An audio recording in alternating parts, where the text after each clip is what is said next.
Annapurna charitable trust और ओडिशा साहित्य academy मिलित आनुकूल्य श्रीक्षेत्र पुरी ठारे श्रीक्षेत्र परिक्रमा और नागा उपासना आलोचना चक्र और कविता पाठोत्सव अनुष्ठित हो जाइछि। अवसर में मुख्य अतिथि भाव प्राक्तन ओडिया भाषा साहित्य विभाग प्राध्यापिका तथा अध्यक्ष सूरजमल साहा महाविद्यालय मुख्य वक्ता भाव वेद कर्मकांड महाविद्यालय अध्यक्षा डॉक्टर हरप्रिया दास, सम्मानित अतिथि पंडित हरिशंकर मिश्र और तरुण कवि दामोदर परिड़ा सभापतित्व अनुष्ठित हो जाइछि। सभा कार्य प्रारंभ में अन्नपूर्णा चैरिटेबल ट्रस्ट सभापति डॉक्टर प्रमोद कुमार आचार्य अतिथि मान परिचय और स्वागत भाषण देते। परंपरा और संस्कृति को आधार करी हरिशंकर मिश्र, विभुदत्त मिश्र, डाक्तर नारायणपति, कवि विपिन दलाई, कवि सुरेश कुमार पट्टनायक, वरिष्ठ सेवायत दोलगोविंद पंडा, राधाकांत बारिक, अध्यापक अशोक कुमार मिश्र, डॉक्टर सस्मिता मिश्र, कवयित्री शैलबाला महापात्र, आशालता प्रधान अंशग्रहण करी वक्तव्य प्रदान करथिले। एही अवसर में एक आध्यात्मिक कविता आश्रय अनुष्ठित होइथिला।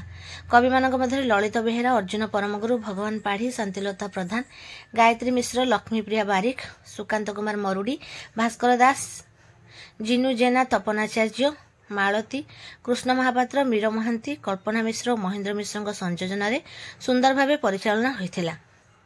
संतोष कुमार खुंटिया और भगवान पाढ़ी को अनुष्ठान पक्षर संबर्धित करा जायथिला।